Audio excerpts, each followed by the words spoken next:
chef friend making us stir fry. Okay. Really excited about stir fry. It smells good.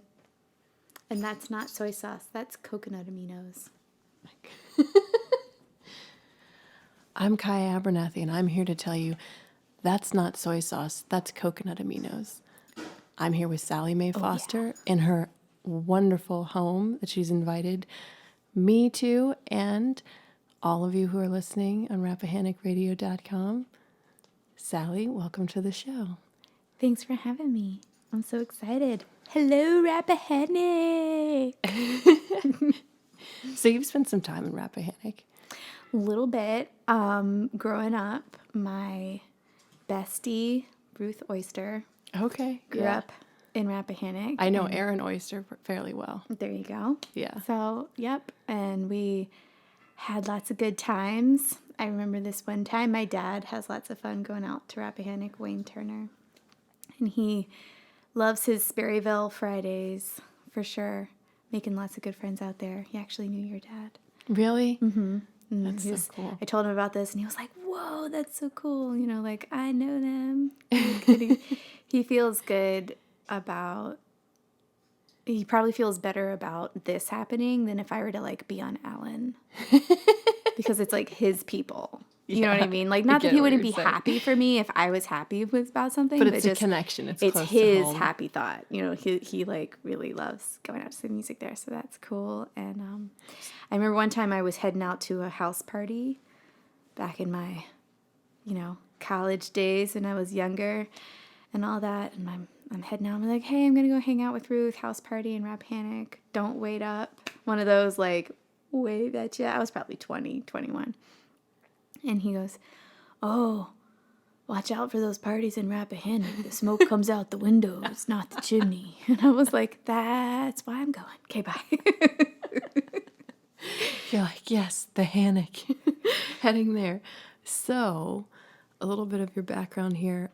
Something not only do we have Rappahannock connections in common, but we were both homeschooled. Yay! Yes, that's right. Homeschool for the win. Yes, exactly. And as we were talking earlier off mic, we're not socially inept. No, I'm probably one of the most, if not the most outgoing person I have ever met. Can you say that about yourself? I'm like slowing you down. Just did, so why can't I'm slowing I know down. as you like, slow what's down, the rules about? You were like, I am socially. I'm like, wait a second. Mental gears. Not the smartest person I've ever met or not met, but pauses mean that you're thinking. They mean that you're thinking. So I was like just slowing down to make sure that we could meet ourselves. But if I'm including myself and all the people I've met, I've yet to be outdone. Okay, good to know. Yet to be outdone on the outgoing aspect of personality. I just really like people, and I think they're endlessly entertaining. Yeah. Not that people are my puppets and here for my entertainment. That sounds bad. I'm not a narcissist, I swear. But I find so much joy in learning everyone's story and all their little quirks. And everybody has a good side and a weird side and a shy side. And it's really multifaceted. It's really cool. Like, and I love reading and novels and fiction and nonfiction, and just if I'm reading nonfiction, it's likely a biography. So I love people. What was the last biography that you read? Actually, this morning I was reading about the Carter family. And I've now and then been compared to the Carters. I hear that. I hear some Emmylou Harris. Yes, and kind of that whole family there. And actually, my mom gave me a compliment the other day that was one of the best compliments I've ever gotten. I was having a little bit of a hissy fit that she talked me through. And hissy fit is kind of it's you're kind downplaying it.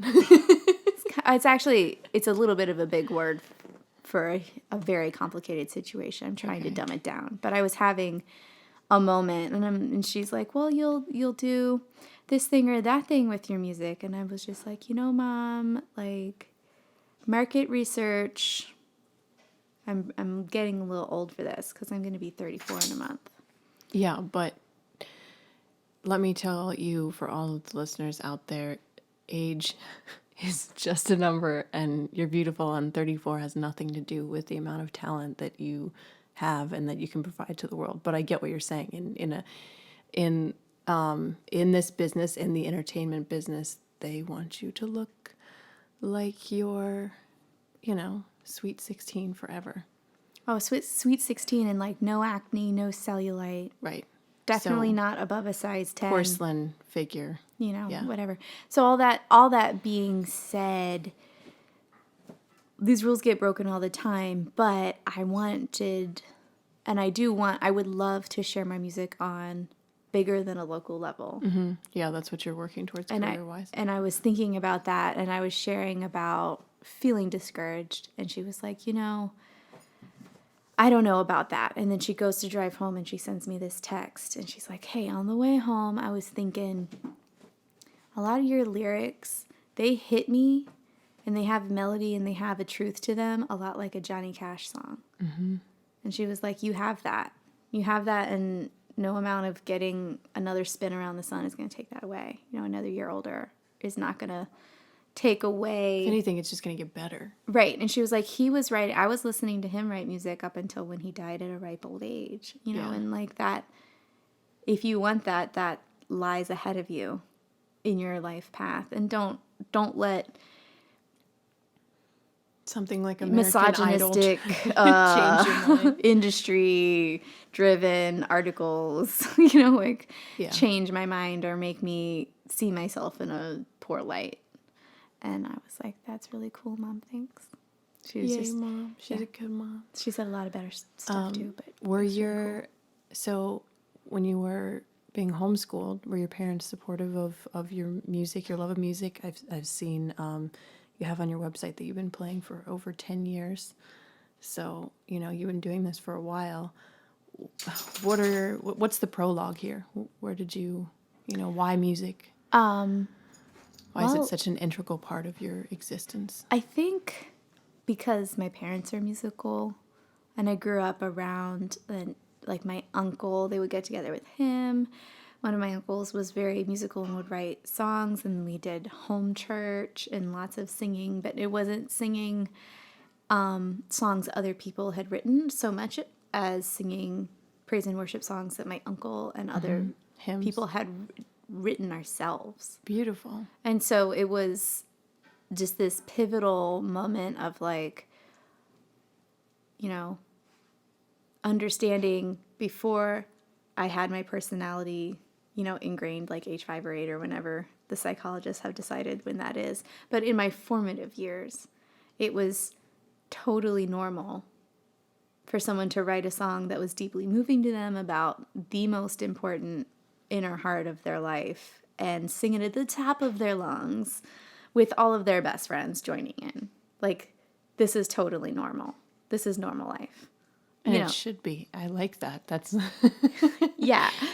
And it was cool. And and that was like my favorite thing, in my life was those moments and when we could all share that, and I loved it. And I think that's something that I've carried with me, is like you should go into that inner heart place.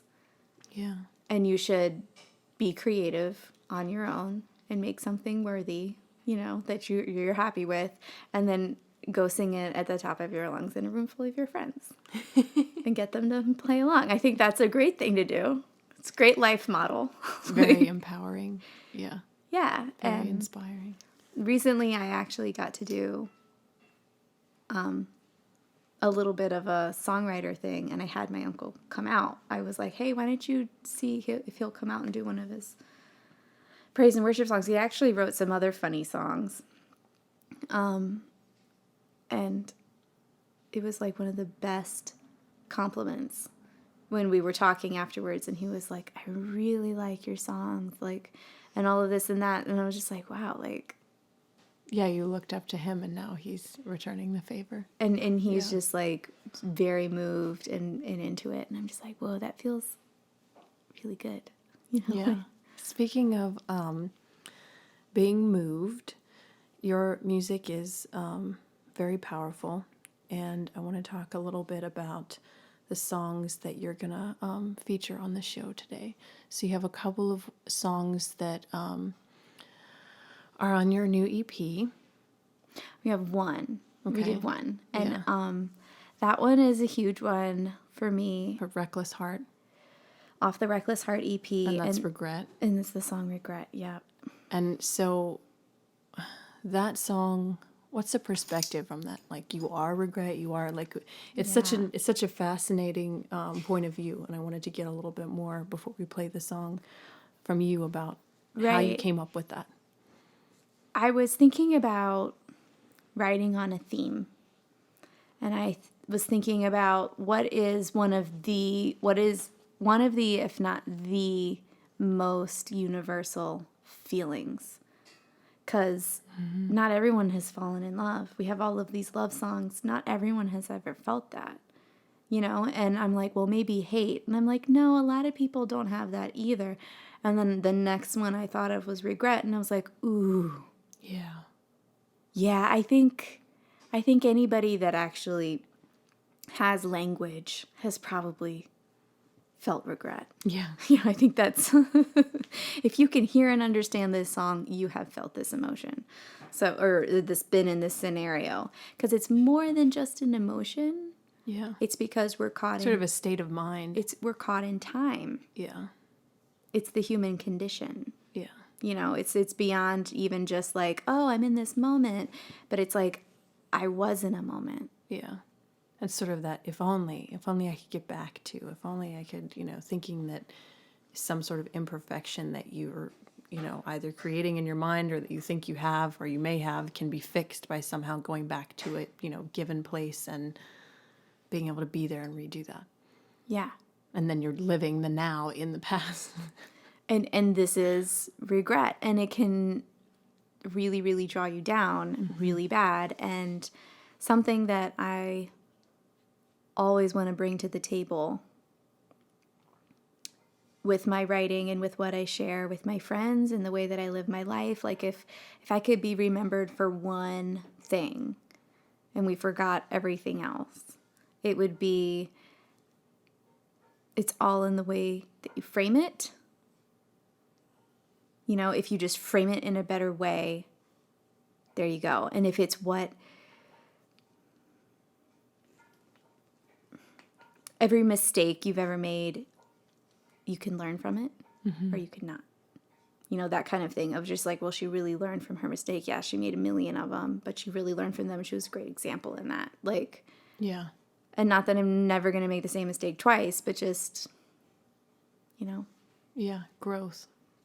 Yeah. And so when I wrote Regret, I had high hopes that this would be a song that I could sing with two other women and make Regret a woman character, but maybe even go through the maiden, mother, and crone and sing it on stage with three female musicians and each one take it as Regret goes through time. Yeah. And give it another aspect. And so while that is not off the table, and that's totally an option to do at some time, when I went to record it, I did it with just one vocal to keep it simple and for money's sake. And, Yeah. it takes a lot of time to plan getting all those people together. And so we did it with just me. But that's still a goal of yours, too. It was a to goal, one and day. it was with me when I wrote it. And it I ties tried- back to your interactive nature, Right. way you grew up with music. Right. And I really wanted it to be interactive, and I wanted the song to grow. And so when I was writing it, knowing when you listen to it that I wrote it thinking this is how regret grows through time. This is almost just like, this is very progressive, and I wrote it progressively on purpose. Yeah. That was a choice. And then when I got to the chorus, I wanted to show the good side of regret, because again, it's all in how you frame it. It's all in how you learn from your mistakes. Like, a mistake is a gift. Regret can be a gift. Yeah. And so the gift of regret for me is that every time I've ever been so ashamed of myself, what I feel when I feel ashamed is I feel like I'm on fire. It's a burning sensation. I burn up with shame. it just Yeah. engulfs me. And I'm like, at the same time, though, fire energy is so powerful. And cleansing. It's It's so cleansing. and it really fuels you. And so that's where it was, I'll be your Spark. match, Yeah. which is like the spark, your ever-loving flame, Yeah. and just burning deep inside of every single shame. And hopefully by taking those burning feelings and that kind of fire imagery, it's showing shame burns for a reason. It burns you on to learning. It burns you on to fuel to do better, wanting to do better, and not just to crumble. Yeah.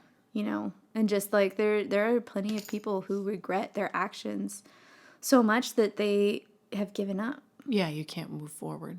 Right. You get caught in the past. And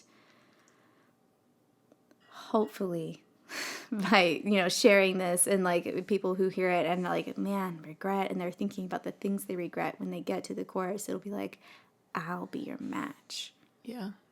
Regret is doing something for you. I'll be your ever loving flame. Like, you can't lay it down so you can use it, and so Beautiful. that's a big one.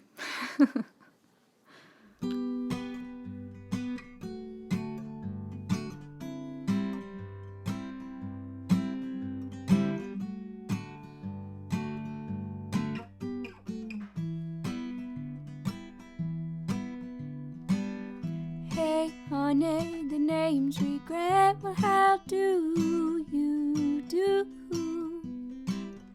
Oh no, the pleasure's mine. It's good to see you too. I've been walking right behind you, whether you stay or go.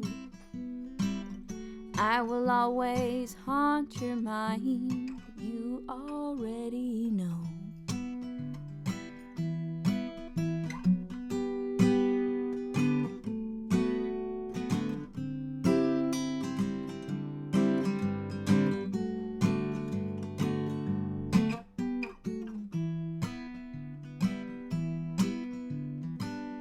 Hey, honey, the name's regret. Well, I believe we've met before.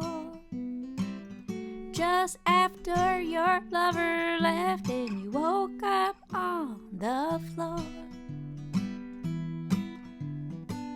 I'm everybody's favorite girl for those long, lonesome nights.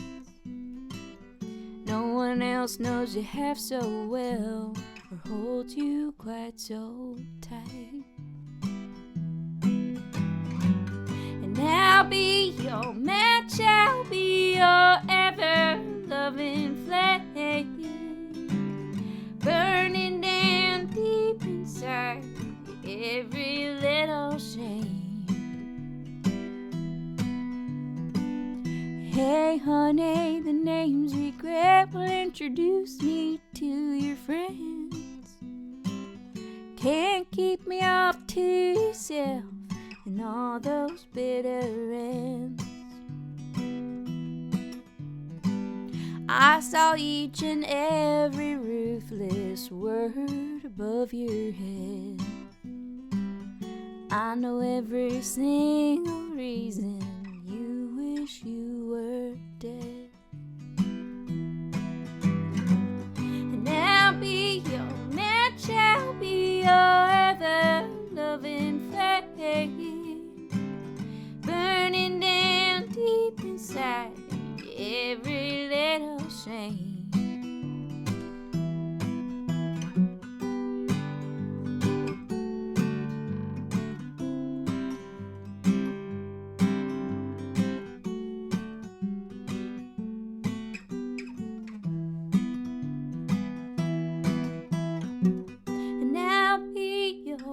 Shall be your ever-loving flame, burning down deep inside your every little shame.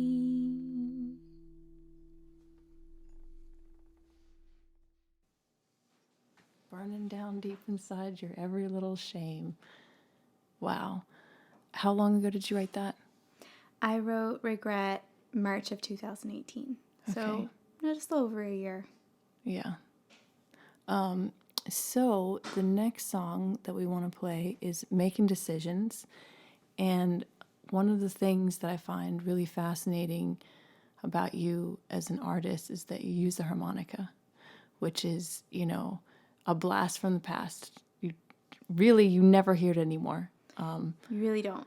It's a logistical nightmare. I show up with my harmonica People are like, oh. and the sound guys, I'm like, hey, you look good today. You're And buttering them up. And they're like, that doesn't make it better. You're going to play harmonica. No, I've had different reactions, actually. Sometimes it'll be like, yeah, I got that, no problem. Just, you know how to write it, or other times it'll be like, this is horrible, or it'll come out really glaring, and so I get why people might want to put it down. I've had one or two musician friends be like, oh, you play music? And I'm like, yeah. And so you know how it is sometimes. It's really fly by night. Yeah. I'm playing on Friday. They're playing on Friday. Well, we can't go see each other. So I would say, hey, no, actually just listen to it. It's great car music. Just chill to it and see it and tell me what you think. Here's a recording. I think really that's why musicians have to make recordings so other musicians can hear them. So in the Otherwise daytime. we'd never hear each other. Yes, exactly. But I've actually had a few different times of being like, yeah, it's good. And I'd be like, what'd you like? And they'd be like, okay, I didn't listen to it. And I'd be like, well, why, what? And then it's just like, well, I didn't listen to it because, you play harmonica, and I hate harmonicas. What? I've had a couple of those, and I'm just like, whoa, you're harmonica racist? Wait, so they didn't listen to it, so they don't actually know what it sounds like. It might, their idea of harmonica. Hear a harmonica, and they're like, yeah. I mean, I have a similar. record rip. For me, I would never say I hate it because I love the banjo, but sometimes that instrument, I don't like it played really fast. It's just not my cup of tea. I prefer sort of like the claw hammer style of Right. banjo, but I don't know that I would ever say I'm not going to listen to it just because it has banjo. But the harmonica actually almost makes me go the opposite way. I mean, I'm a huge, I hope that it's okay to put you mentioned in the same sentence, but a huge Dylan fan, and I love his use of the harmonica. I think it's very lyrical and, sort of like days of yore, days, the olden times. It's just sort of, it's very rustic and it's a traveler's instrument. You don't have to have a big setup for a harmonica. Right, but it can give you the fun of a horn section. Yeah, exactly. A little bit of brass in there. Yeah, that's exactly why I picked it up, because I really love Dylan, and I really love old soul music. Yeah.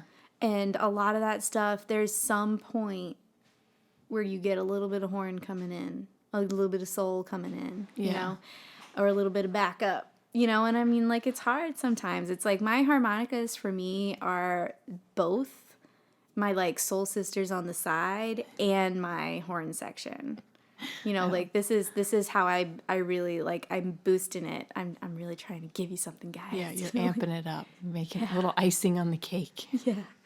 I definitely get responses, oh, you're Chick Dylan, you're Chick Dylan. That's And pretty I'm like, cool, that's though. interesting. But I don't know how you feel as an artist, but there's something a little cringy when somebody tells you that you sound like somebody else, even if you really love that person. Just when people go, you sound like this, it just all of a sudden you feel a little less special. Yes. And I feel like for all the times I've heard Chick Dylan, and maybe this is what those super loving, well-meaning, beloved fans sometimes are trying to say, is I respect you so hard as a woman. Yeah. Doing this thing. And it's as a professional that I don't know of many other women doing it. Yeah. Certainly not on the bigger scale. I actually honestly don't know another female that I've known that puts the, you know, what do you call it? The The pizzazz, yoke. the panache. No, well, the yoke around their neck and puts a harmonica Yeah. in front of their face and does that. I don't know. I have never seen yeah. another I woman don't- live yeah, do it's- that. it's I've very never rare. seen a video of that, of another woman doing it. I've seen other women play the harmonica. Yeah. I'm specifically talking about with a stand while you're playing guitar. I think it's pretty rare. I mean, like, Yeah. I get around like under a rock here, you know, like, It's probably also an incredible... please call and tell us. Leave a comment. rappanicradio.com or sallymayfoster.com is We the want to correct know. URL. We want to know. Your feedback is important to us. Yes. Without you, we would be nothing. It's so true. No, it is true. We're making light of it, but it's absolutely true. But I was just going to add to that by saying that it's an incredible compliment to be compared to Dylan because, I mean, he is an incredible songwriter. He absolutely is, but I got to tell you what, I get that so often that when someone came up to me in his Grateful Dead shirt and his dreadlocks and his definitely inebriated state of mind and was We're like, calling out a very particular girl, person. this is a moment. He was like, girl, you're like channeling some Neil Young. I about cried. I was a little inebriated myself, but I definitely was like moved There you go. Yeah. to have someone hear Neil Young because I hear that. Yeah. So you're a Neil Young fan. So I- who are well, some I- of your I- favorite artists? Oh, definitely. This is a good one. I have to. Ella Fitzgerald, Yeah. coming out of left field, a little bit different than the folk, but definitely Ella was Yeah. huge impact on my life. Cole Porter for songwriting, like hands down. I really did. I listened to like all of Dylan and read all of Shakespeare the year I was 13 or 14. Right. But it was like hand in hand. It was like the Bard and the Bard. And I literally listened to like, my dad was down for it. He was like, yeah, great excuse to like get every single Dylan CD ever. You know, like he was totally cool with it. Which he probably already had. He had gaps that he Okay. then filled because I had a mission. Some of the bootlegs are incredible. I had a mission. Yeah. And I didn't get all of the bootlegs down, but everything that he released in his career as an album, Yeah. I listened to them 2 or 3 times to really like soak them in, found my favorites, you know, and read all of Shakespeare. Any favorite Shakespeare plays I'd like to give a shout out to? Shakespeare plays that I really love. We're really showing our homeschool characters. I know. Well, I really liked Twelfth Night because there's a big because on this one. I look a lot like my siblings, and I guess maybe it's my little like star child Gemini in me that always wished she had a twin. But I don't have. It's yourself. It's myself. But that would be so great. Hi, self. You're my twin. I used to, at different points, be like going to school with my brother or going, like working at a coffee shop with my sister. And we're all very close in age. And so when people are like, whoa, wait a minute. Are you guys twins? The answer was always yes. Always yes. And then one of us would be like, oh, and when we were born, I was 12 seconds ahead of her. And it was like, oh, You no. guys really got into it. Yeah, we Really just went like, deep and the with other, it was like improv comedy, always say yes. You know, just like into it. We made hella tips. It was great. The coffee shop. The twins are here. Yes, the twins are here. You know? It's sort of an interesting cultural obsession to think about twins. I guess the idea of not only sharing a womb, but sharing, you know, a life together. And then there's sort of like, you know, the ideas around, do you have the psychic connection? And, you know, it's appealing in a lot of ways because I think it also sort of provides, I don't know, a sort of coming together of maybe the disparity that sometimes we feel in our personality, and and maybe the loneliness that we wish that somebody was there actively to share with us, and so the twin would be like your compadre, your companion at all times. Or I was going to drop loneliness as well. It's like loneliness, I think, is why everyone's just like tickled to death. I actually got my nails done today, and the lady next to me shared, among many other very interesting stories. I'm going to write a novel. It's going to be great. It's going to be called Donna. Get nails done. It's a beautiful coral color. I know we're on radio, so you can't see it, but your nails are absolutely beautiful. They're very springtime. Yes. And but Donna shared some lovely stories, and she shared about her twin and how they felt so connected, and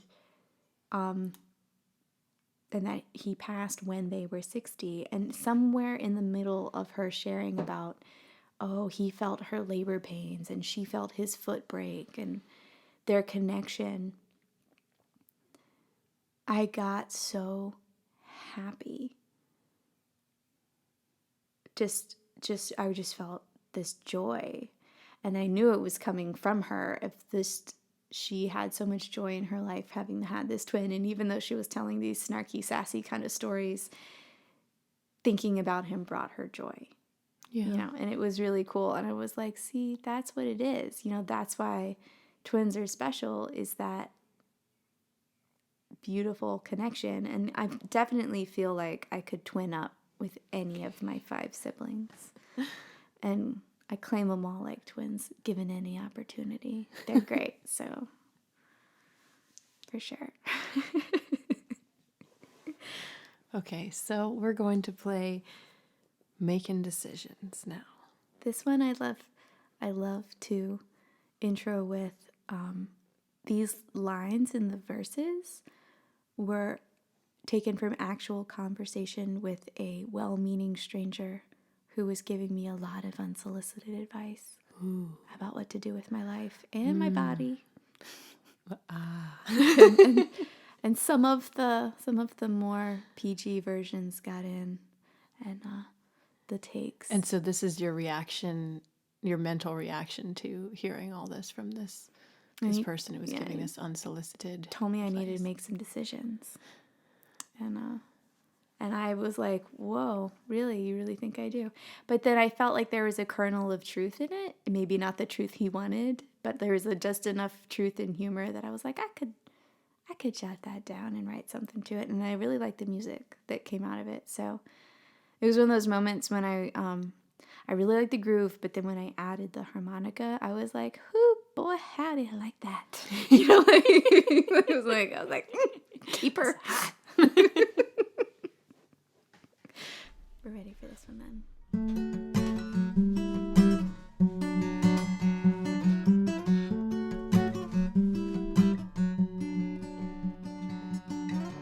If I were to be in your kind of situation, I'd be feeling a little hesitation. But a girl like you, damn, take your time making decisions. Making decisions, they don't have to be good ones. No.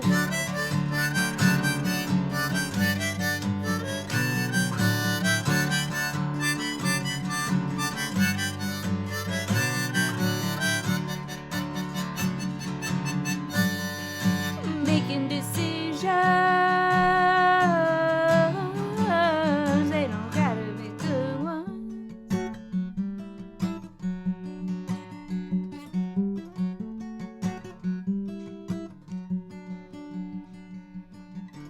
If I were to be in your kind of train station, holding the ticket, girl, I can see you holding. Well, I'd be riding with no particular destination. Making decisions, they don't have to be good ones.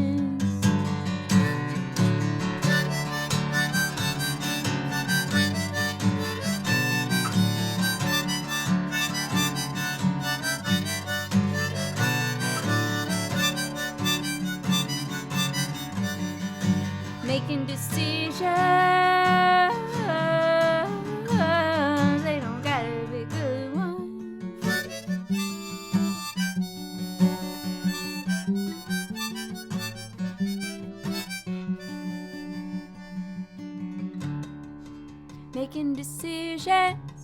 They don't gotta be good ones. Come on, make some decisions. They don't gotta be good ones.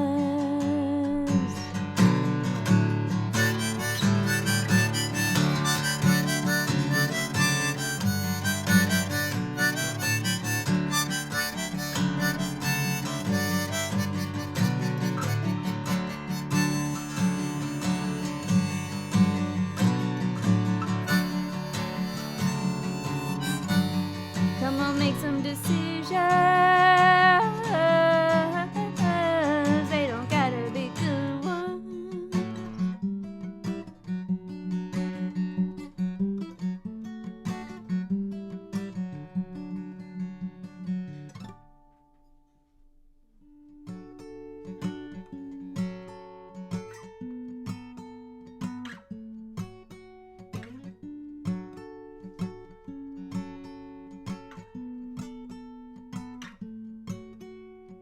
Eyelash wishes, butterfly kisses, ants all in a line. Whispered cusses and high school crushes, and your hand in mine. And I love you well. And I always will. And I'll always be true, true.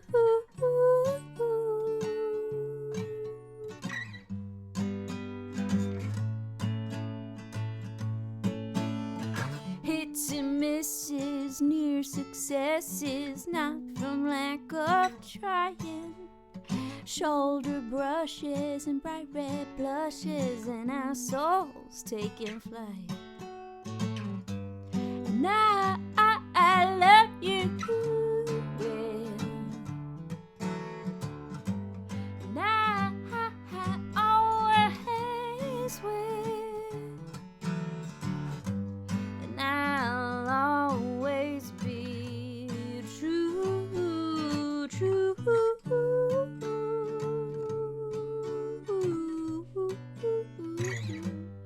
True, true.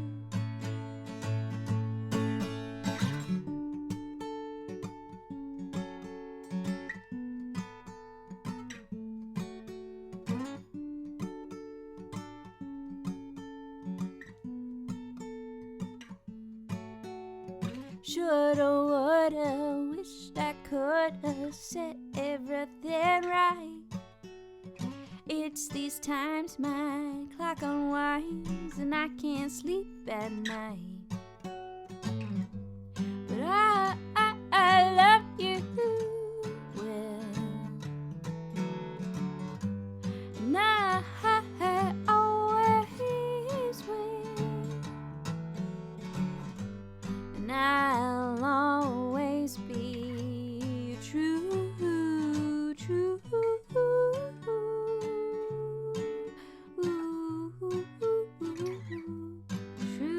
true.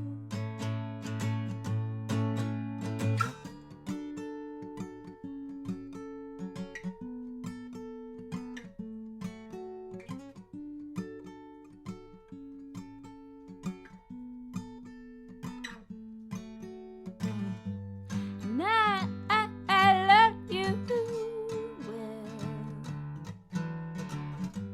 And I always will. And I'll always be true, true. True, true.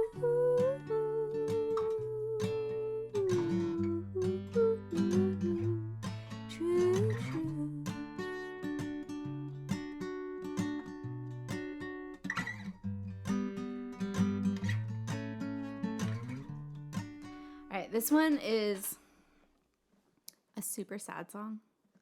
I don't write a lot of like, actually now I want to go cry by myself sad songs. Like there is always usually a bittersweet. It's cloudy, but the sun comes out later. You know, like kind of like there's that like little bit of an arc. to all of my sad songs, they won't leave you just like in the dumps. And this is kind of an in the dumps kind of song. So, and it comes, What is this song called? it comes with the warning in the title, Okay. All That's Lost. Okay.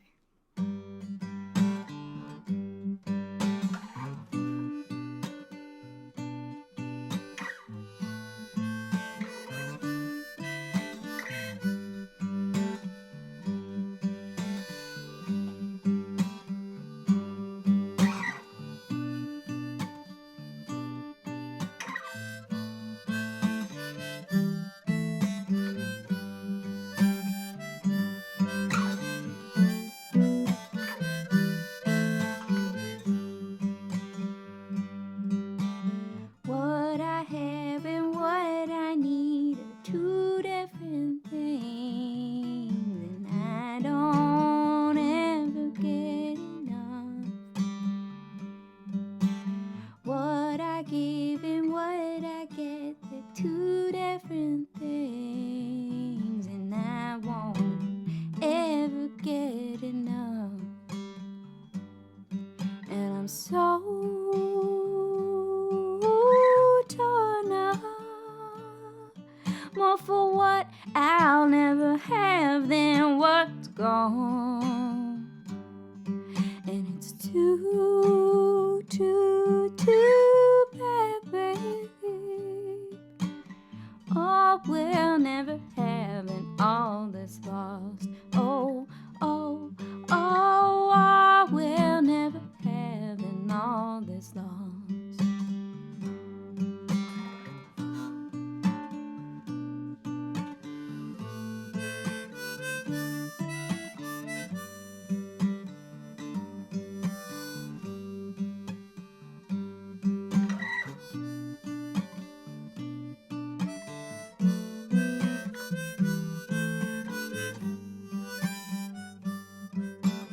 Giving up and getting by, they're two different things, and my progress has proven me wrong.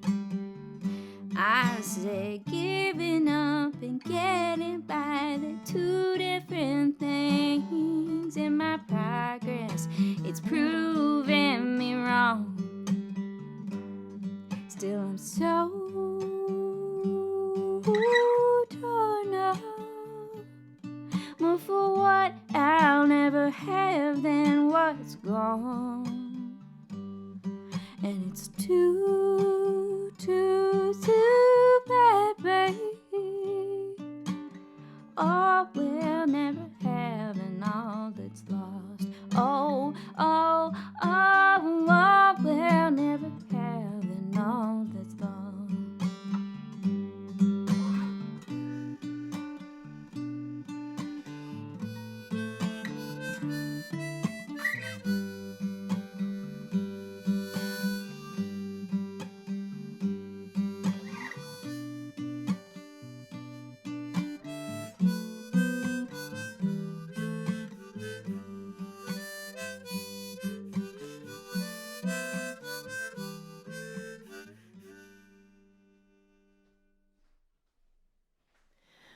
Thank you so much for being on the show today, Sally, Miss Sally Mae Foster. And I'm excited to hear what's going to come from you next. And I wish you the best of luck. I want, everything to work out the way you want it to work out. I think that, you deserve to have that. You've got the talent, and like you said, you want it bad enough. You've got the drive. So I hope to see more wonderful things come your way. Thanks so much. I really appreciate it. As far as what is coming down the pike for me, not too much is planned. So take that as an invitation, anyone listening. Hit me up, ask me to come out and play, ask me to come out and sit in. I'm a little fierce on that harmonica if I want to be. So just saying, play a mean tambourine, full commit. So that would be cool to jump in on some things. I'm probably going to be doing a lot of writing and collaborative writing. There's a few things that are secret in the works with that. Ooh. Yeah. And I am going to be doing a little bit of performing still. The next thing's coming up in May. I'm going to go down south to Blacksburg, Virginia. I'm going to see my brother Joe Turner, who works at and is the manager, or one of the managers at Rising Silo Farm and Brewery there. And we're going to be there for graduation weekend for tech. So it's going to be super exciting. Yeah, there's going to be a lot going on. Yeah, and I'll pack the place. I'm saying I'll pack the place, but I really mean we, as in like the amazing brews and crew and food at the brewery will get packed. Yeah. And then when I play, people will be like, "Hey man, come out. This girl's like totally going crazy on her guitar," like, and then the place gets full. Yeah, I never seen that she's got a mouth harp and a guitar. Like, you never seen any of this. Like, and then the place is just literally swarming by the end of the set. You have a good old time. And it's really fun, yeah, and they'll put a big fire outside. It was a fabulous time. So I'm really looking forward to that. I'm going to go see some good friends down in Asheville. And Johnson City is right on the way back. And so I'm going to play Yeehaw Brewing. So it's all about the beers. Mm-hmm. Cheers to beers. Coming out. So that's going to be May 17th and May 19th. Going on a little bit of a southern tour. Now I'm going to be jumping in my truck and going down the highway. And it's not bougie. It is very simple. I'm going to leave my dog. That's the bougie part. Someone's going to get paid to watch my dog. And then the dog is getting this special treatment on this tour. And then May 24th, I think, the next weekend on a Friday, I'm going to be at Sunset Hills Winery. I'm going to do an evening sunsetting set of music. So the sun's going to go down in blazing glory with folk tunes at Sunset Hills, May 24, whatever that Friday is. I am totally like, I really give a damn, guys. I do. But I'm not super ready with the plugs. That's okay. We're just getting hungry. We're ready for some of that stir fry. We get a chef here, and just to clarify that coconut amino acids is for the stir fry that we're going to chow down on. Not soy sauce, because I have so many things that my body has decided to reject that it's now saying, soy, what that? I don't want it in me. So none of that. So now I'm on the coconut aminos because I love my Asian foods. Yeah. And my Asian people. Can I just say, it's all good. And so, what else is coming up on the pike for me is Reckless Heart EP is out. So there are 4 tracks out of all of this secret studio work that I've been doing for the last 2 years that led me to sign a record contract and take all of my YouTube videos down and become kind of hush-hush and zippy-lippy. Things are starting to trickle out, and so that's exciting. And so there's 4 out right now. You can listen to them. Just Google Sally Mae Foster and go to or search it in your favorite music listening place, and it'll come up. I absolutely adore getting messages from people who listen to it. So if you hear this and you are at the end of this podcast and you're like, well, Sally Mae's the coolest. No, seriously, I'm not the coolest. I'm literally a suburban mom of 3. She's pretty cool. That plays folk music. And I would love to know what you think about these songs, even if you don't like them. Even if you've seen me live and you're like, what is up with this? What? I want to know. And you can get some feedback on, so Regret is from Reckless Heart, but the other 4 songs are, if I'm not mistaken, those are unreleased. These are Yes. special windows here, y'all. Previews into Sally Mae Foster's heart and soul. Yes. Well, and hopefully they will be produced and recorded in some Yeah. fashion and put out in the near future. And I'll continue to write and record is the idea, is to give you guys recordings so you can go on awesome road trips. At this point, if I had it all recorded, you could go on a 4-hour road trip And listen with to me. Sally And I'd Mae be there with Foster. you every minute of the way. But it's not all recorded. So what's recorded and available for real is really, it's like maybe an hour. So we've got a lot of work left to do. And so I'm going to hopefully be working on some of that and then getting the full Reckless Heart album out in tangible holding CD format, hopefully by the end of the summer. Excellent. But we'll see. All right, so stay tuned. Thank you very much, Sally Mae Foster. Loved having you on the show. Thanks so much. Let's Been great. eat. Let's do it. Let's go grab a bite.